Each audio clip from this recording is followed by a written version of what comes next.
Please make sure you like, comment, subscribe, and share and support the platform. Hey you guys, some of my subbies have been reaching out to me because they wanted me to discuss this Kelly Rowland situation where she did this music video for a song that she has named Crown. Of course, you had some people that were celebrating the video, but then you had others that were looking at it like it was unrealistic, and I will be giving my opinion about it and how I feel like it's a slap in the face to young black girls. So if you want to hear my commentary, definitely stay tuned for this video. If you're having some skincare issues, an uneven skin tone, and acne, X Moisture's organic skincare cream will be a great solution for you. It is effective. If you're interested in purchasing, please go to xmoisture.com. You guys have actually been emailing me about how much you are raving over Car Marshall because you like the simplicity of the site as well as their customer service. They have over 100,000 cars in their inventory for you to select from, so definitely go down to carmarshall.com, tell them Paris Milan sent you. You guys always ask me, how do you keep your skin so clear? And definitely one of my secrets is Ash Kickin's African Black Soap, and they have other skincare products that you can use. So go on to ashkickin.com. If you use Paris Milan at checkout, you will receive 15% off. Again, go to ashkickin.com. Also, make sure you go and pick up your melanated gear, your cinch bags, your hoodies.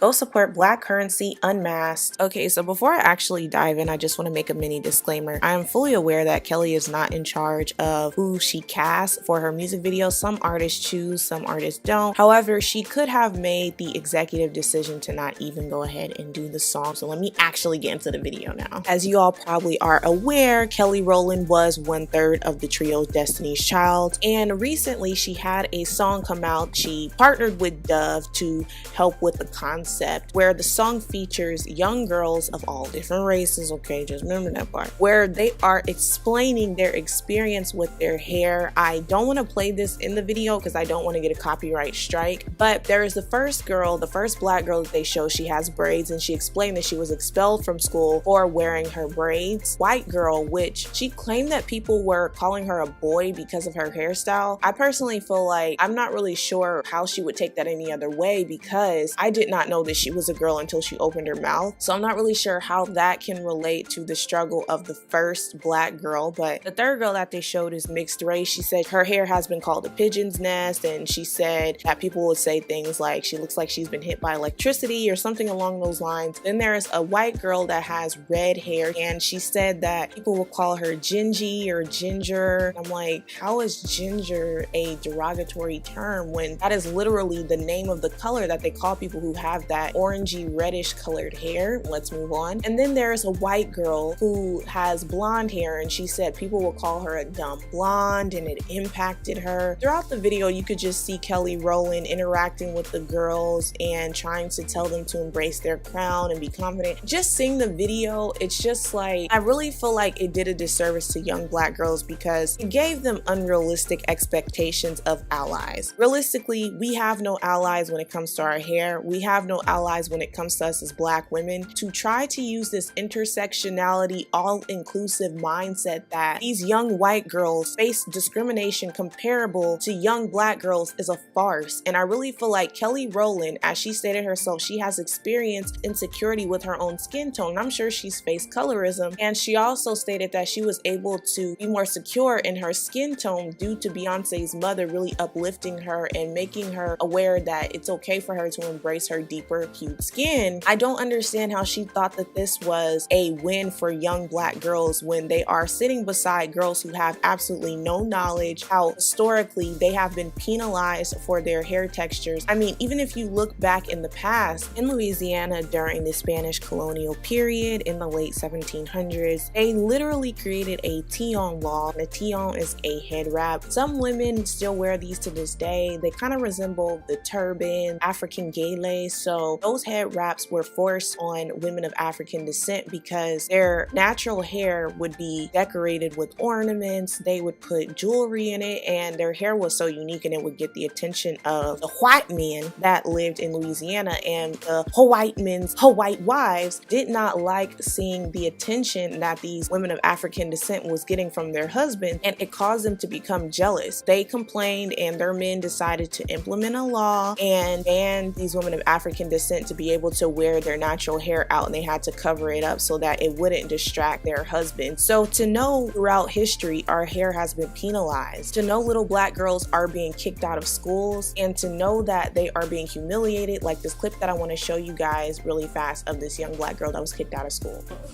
My daughter got this. Look at my daughter. I know. I don't want this to happen. Yes, you do. Yes, you do. You don't care. What's wrong with her hair? There's nothing wrong with her hair. Her hair is It's a fine. black. Come on. She has like It's not just her hair. Come on, let's go for the What you doing? You gotta give these back? I'm pretty sure I can keep these. Put that in. A hairstyle that they're choosing to do. Come on. It's fine. It's natural hair. And it's as long as it's not in her face. Steven. Miss Finney, they're going smart. As Lynella should cancel your smart. Okay. Okay, you're right. I'm trying to get it. Calm down. She's gonna be all right. So prejudice in school.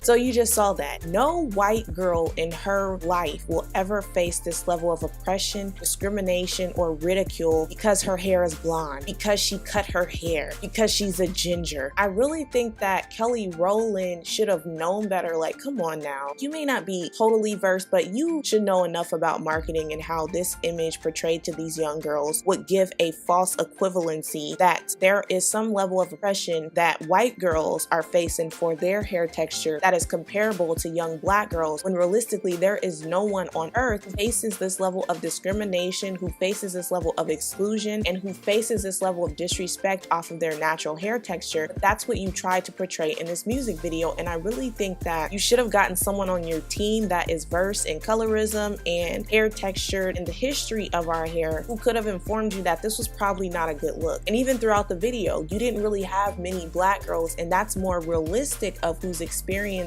hair discrimination and who needs to be uplifted and to embrace their crown. You only had 2 black girls and the rest were mixed or non-black. You even had some white boys in the video skateboard, and it's just like, come on, Kelly, really? This is what you can do after all these years of being in the music industry and you overcoming your skin insecurity issues, and now this is how you repay young black girls by telling them, hey, these young white girls here are going to be able to be your allies. They understand your plight and they know dang well they don't. And I think the worst part of all is that to see these young white girls in this video, knowing dang well that over 80% of teachers are white women, those young white girls that you had in the video could easily grow up to become teachers, and they'll be the same ones excluding black girls from the classroom, getting them suspended, getting them expelled simply for rocking braids, rocking their natural hair textures. And you really have these girls in this video as if they are going to face the same level of discrimination because somebody called them a dumb blonde or a ginger. No, try actually having your education taken out of your hands simply for your hair texture. Another thing that I want to point to is the fact that she teamed up with Dove. I don't know how she thought that would be a good look because Dove is always really good at sniding black women. In the past, they did this ad where they had this darker skinned black woman, and the ad implied that their soap is so potent that you go from dirty, which is a darker skinned black woman, to clean, which was this white woman that they had in the video. And so I'm just thinking to myself, are we really shocked that this is what they would promote? Because they're always claiming that they didn't mean it or whatever, but there's no accidents in marketing. And I think that with Kelly, it's like you need to look at these companies' history before you go ahead and sign on with doing videos like this, because it really is doing a disservice to young black girls. I feel like if we are going to have the conversation about embracing their natural hair texture, the right thing to do is not to give them some sort of delusional expectation of the discrimination that they face that other girls can relate to them when they can't. I just couldn't imagine if somebody like a Taylor Swift or somebody like a Carrie Underwood or one of those white popular singers would do a video about young girls embracing their hair texture. I would expect for them to mainly have white girls because they understand issues that white girls face. They don't understand the plight of young black girls who have kinky 4C textured hair, who have darker skin, who have been kicked out of school, and these young girls who grow up to become women who get fired off the job. They don't understand that. And even if they do understand it, they don't care. It's not their fight. My point is that I don't understand why Kelly feels like she should be the face for these young white girls when they look nothing like her. She knows dang well they don't face any real oppression due to their hair, and she could have had more black girls in the video. And I think we need to stop feeling as black women that, well, if they have one or two of us, that suffices, when majority of the races in these videos are non-black. So why is it that they get to be the majority, they get to overpopulate these videos when the videos absolutely do not represent any sort of valid issues that they currently face? But when we have issues that are facing us and we need to discuss it, we only have one or two of us, and then we just kind of brush over the story. And I think that, again, if we are going to tell black girls that they need to voice their concerns and that we need to try to tackle these issues, we need to do it in a way in which we have a realistic approach where they are able to collaborate with other black girls who actually look like them, not some white girls who have straight hair, not some white girls who were born with ginger hair. We need to see other black girls who have that kinky textured hair, women who look like Kelly Rowland and who are able to tell them, hey, I've been there. This is how you can deal with this level of discrimination that you're facing, and this is how you can build up your confidence from what you face, because I understand where you're coming from. But when you show black girls every time that they have a problem, they have to be so inclusive of others, it's like they can't say black without saying, oh, black and brown, or they can't say black without saying, oh, well, white girls face it too. No, they don't. We need to allow them to express their concerns, their frustrations, and their insecurities without them having to take on an intersectionality front. And when you do that, your plight is always placed underneath the totem pole, and they're always going to reap the benefits and always shown that they're the face of solidarity and strength when they didn't have to go through much of anything. So anyways, you guys, let me know what you feel about the video. This is not a personal attack against Kelly. I just feel like this could have been done better. I feel like it is really disingenuous to give these young black girls false hope. If you haven't seen the video, please make sure you go and check it out. Also, make sure you like, comment, subscribe, and share. And I thank you guys for supporting my platform, and I'll talk to you guys in my next video. Bye.